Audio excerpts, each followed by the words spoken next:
Ladies and gentlemen, welcome back to the channel, and Sledgehammer Games is finally back from their vacation. They have actually given us an update, or well, they give us an update on Twitter, not in-game, but the in-game update is coming, apparently.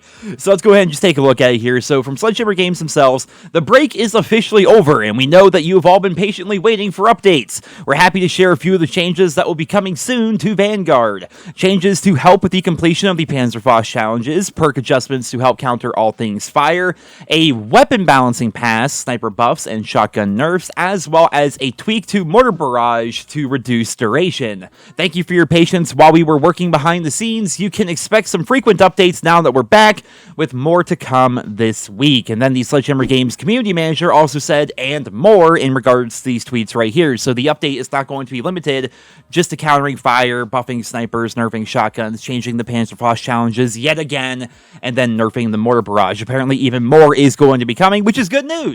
But here we are, man, like 2 months into this game's life cycle, we're finally going to start getting some proper updates. Sledgehammer, I hope you understand that when you say that we can expect more frequent updates now that you're back, that the community is really going to hold your feet to the fire here. We understand that the game is made by real people, right? We all understand that. Some people tend to forget that. Like, when you see stuff like this, like, it's just kind of gross. But I understand that people get frustrated. I understand that the developers are actual people. I understand that there's a lot happening with a better ABK and the whole lawsuit with Activision and the movements happening there. There's a lot to unpack here. There really is. But it's been 2 months. The game needs updated. There's a lot of problems here.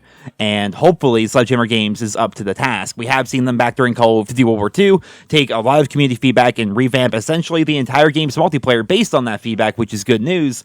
But will they be able to do it again? I don't know. So I do have some suggestions here. Not to sound toxic or anything like that. Like, I'm happy that they're changing Panzerfaust so people can actually finally unlock Atomic. I'm happy that there's going to be a counter to fire and that shotguns are getting nerfed and things like that. But when it comes to countering all things fire, what perk counters this, may I ask? I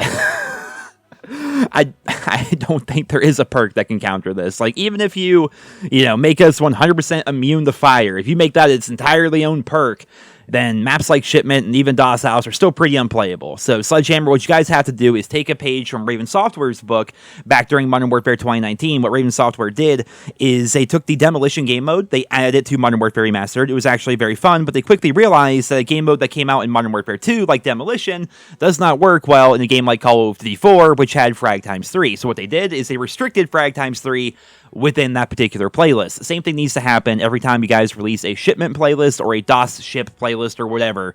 Make it so you can't throw lethals. That's pretty much it. Like, frag grenades and stuff are fine. Maybe if you want to make it so you can only throw frags and stuff like that, as compared to having things like Thermite and the new Incendiary Grenade, which, speaking of the Incendiary Grenade, get rid of the screen shake. I'm not sure if Sledgehammer is even aware of this, but every time the Incendiary Grenade lands on the ground, it shakes the screen of everybody else in the lobby, and let me tell you how that literally gives people tension headaches, myself included. It's horrible. Your screen's constantly shaking, and all you want to do is, like, level up your guns and complete challenges and unlock Atomic, even though it's not possible yet to unlock Atomic. Like, it's a really shitty situation. But on top of that, Packet Burst, I feel as though needs to be a top priority at the studio. Packet Burst is crashing consoles and PCs alike. It's causing massive lag at the very beginning and at the very end of matches. It's a big problem. Packet Burst really does need to get looked into. Challenges are still not working. They weren't mentioned in the tweets here, so I figured I should bring this up. So these challenges right here, the one for killing enemies that have a radar active and killing enemies that have a spy plane active, you can't complete those challenges. They're not tracking. I have like 20,000 kills in this game. Apparently, I've never once killed a single person that had a spy plane up. So those challenges need to be fixed. And also, the Search and Destroy challenge, like, I'm not sure if, like, the people that make these challenges actually play the game, but let me tell you how hard it is to detonate 25 bombs in Search and Destroy. Like, if you guys don't play Search, maybe you have at least, like, an elementary understanding of how Search plays. To do this challenge, you have to spawn in an offense, you have to get the bomb, plant the bomb, don't let the other team defuse the bomb, but also not kill the entire enemy team because the round actually ends. Like, the bomb itself has to blow up due to the time limit, which is insanely difficult to do. So maybe change that to make it like 50 bomb plants or something. I don't know. I know Sour did a video talking about this challenge right here, but still, it's ridiculously difficult to do, and I don't see how that should be something that's actually in the game. But moving along here, we have no Prestige Shop right now. We have all this double XP, all these weekends and stuff like that. We're hitting Prestige Master. There's no Prestige Shop in this game like there was back during Black Ops Cold War. That kind of sucks. And on top of that, I would also say I have a whole laundry list of things here. I'm going to try to keep it short and concise for this video, but taking a note from Overwatch, that'd be pretty great if you could just like make it so we could skip the MVP screen. That would be fantastic. Like in Overwatch, you can stay and watch the MVP screen and the play of the game and the highlight intros and all that. Or you can leave, and you don't have to watch any of that.